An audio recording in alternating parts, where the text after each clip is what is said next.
Alright, so to get started, you're going to be making a template out of paper. To do this, I'll just take a normal piece of printing paper, and then I'll measure out the phone case that you'll be using, and then cut out just like the general size of the piece that you'll be cutting out. And then once you get it cut out, I'll lay it down, and I wait to cut the camera out until it's on there, so you can just kind of eyeball the size of that. And then from here, you're pretty much just going to be fine-tuning it, make sure that it's the right size.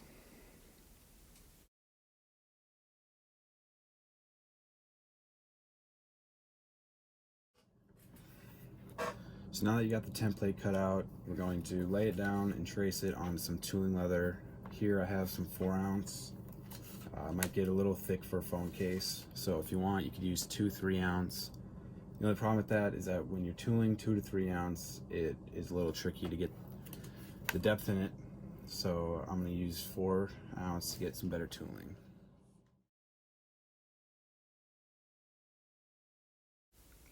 So same with making the template, you're going to get it cut out, and then you're going to wait to make any adjustments until you have it on the case so you can see what you need to cut.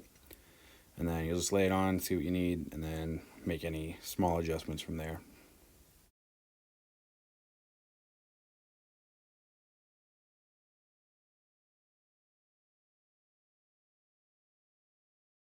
Alright, so now that we got the leather cut out, we can go ahead and start getting a design drawn onto it. This one will just be floral design. If you need help learning to draw floral designs, there's 2 pretty good courses out there. One of them is Don Gonzalez. I want to say it's a little over $100. And then the other one would be the Dusty Hide Leather Co. You can find both of them on Instagram, but those are the 2 that I would recommend if you need help.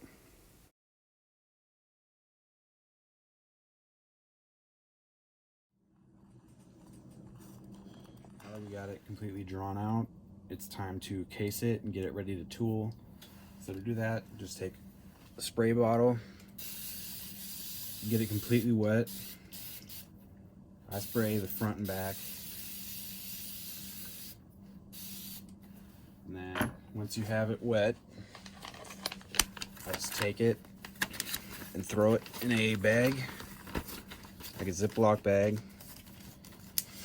Seal it off completely, and then let it sit for overnight, couple hours, depending on what you find works best. All right, so I've let it case overnight in the bag, letting the water get through, get through all the leather, get a better burnish when you're tooling. So what I'll do is I'll take it out, turn around, and then take just some masking tape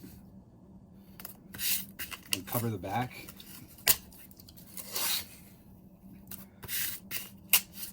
I usually do 2 layers of tape.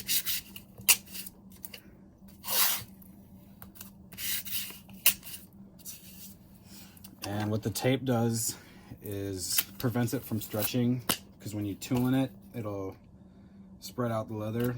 So you want to put tape on it to prevent that from happening. So once you got tape on it, I'll just take the water bottle again and just give it a light spray. And then that is the last time I'll get it wet. So while it's wet, I'll swivel knife it and then wait for it to dry a little bit before I start tooling.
So I just got finished tooling it. Just a quick tip, sometimes the vine work can get a little overwhelming on what to do. So what I do is I'll do the flowers first, and then any other elements like leaves, and then I'll go from the stem work and just work my way back around until I get back to the beginning. And then I bevel everything first, and then I'll come in and do my thumbprints, and then after that do backgrounding last, and then bevel in your border. For tooling it, I'll let it sit for a couple hours, make sure that the leather is completely dry before going in and dyeing it. So I've let it dry out for a couple hours after tooling, so the leather has no water in it, and I'm gonna go ahead and dye it. I just use Fibbing's black pro dye, and then just standard paintbrush. So when I'm dyeing, I pretty much just do around the edges. I don't dye in the middle of it.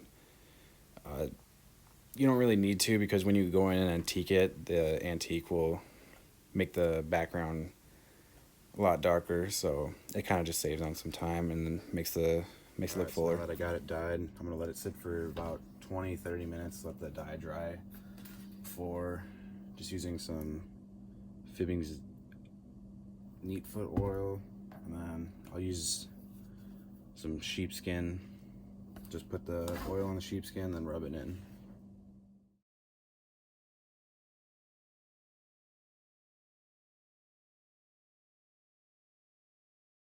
Alright, so now that we got oil in it and we gave the oil a little bit of time to soak in, I'm gonna take Fibbing's Pro Resist and then just a little sponge. You put some Pro Resist onto the sponge, and you just take it and rub it over the product. Make sure you get everything covered evenly.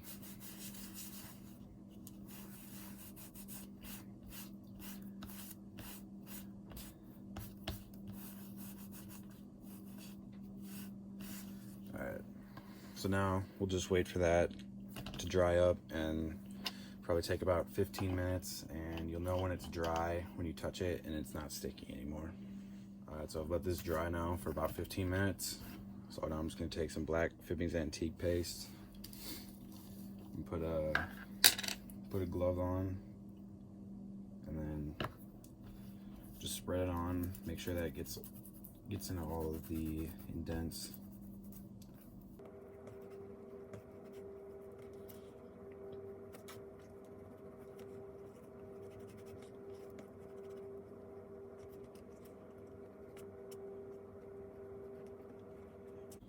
Alright, now that I've got it evenly spread throughout the whole thing, I'll just let that dry for about 10 minutes before I'll take a paper towel and wipe it off.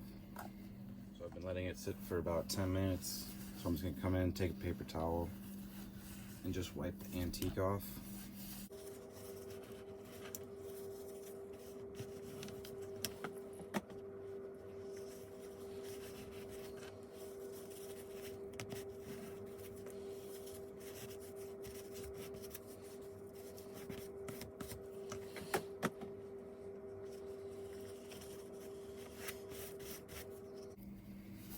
Alright, so I just wiped off the majority of it. There's still a little bit left, and I'll let that sit for a couple hours just to harden up, to make sure that when I go ahead and put tan coat on it, it won't get wiped off. So let that sit and come back. So now that the rest of the antique is dry, we can go ahead and put tan coat on it. This will get any of the excess antique off, and then it'll brighten up the parts that haven't been dyed yet. So just like the resist, I'm using a sponge to put it on. You just wipe it on and make sure that it goes on evenly.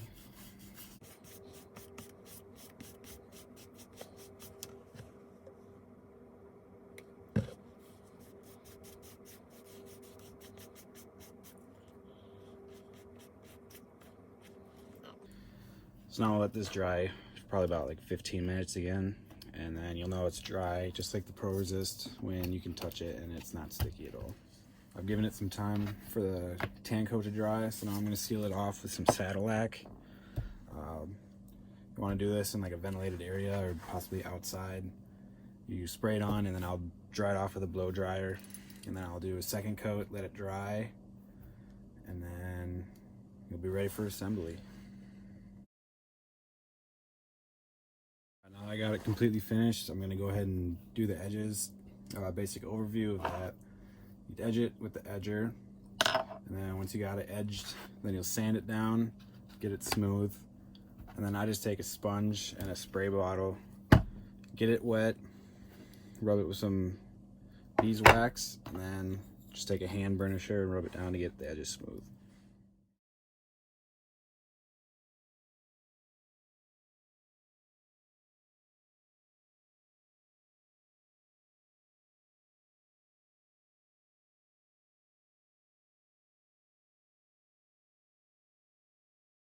Now that the edges have been burnished, I finish them off with Fibbing's Edge Coat.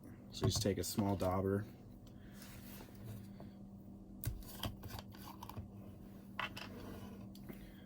dip it in,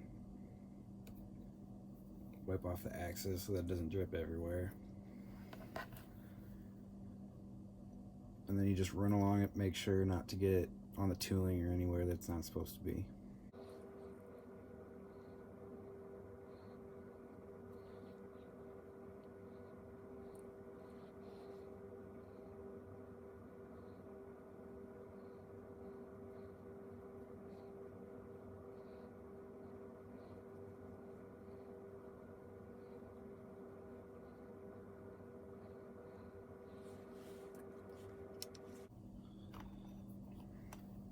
Alright, now I'll just let the edges dry, and then it'll be ready to be put together. Now that this has been completely finished and the edges are dyed, it's time to put it onto the case. To attach it, I just use contact cement. You can get it at hardware stores. And then for the case, you want to use a plastic one. Silicone ones, the glue usually won't stick to it, so I just have an OtterBox here. So you cover this in glue, and then cover the back of this in glue, and then you'll just stick them on.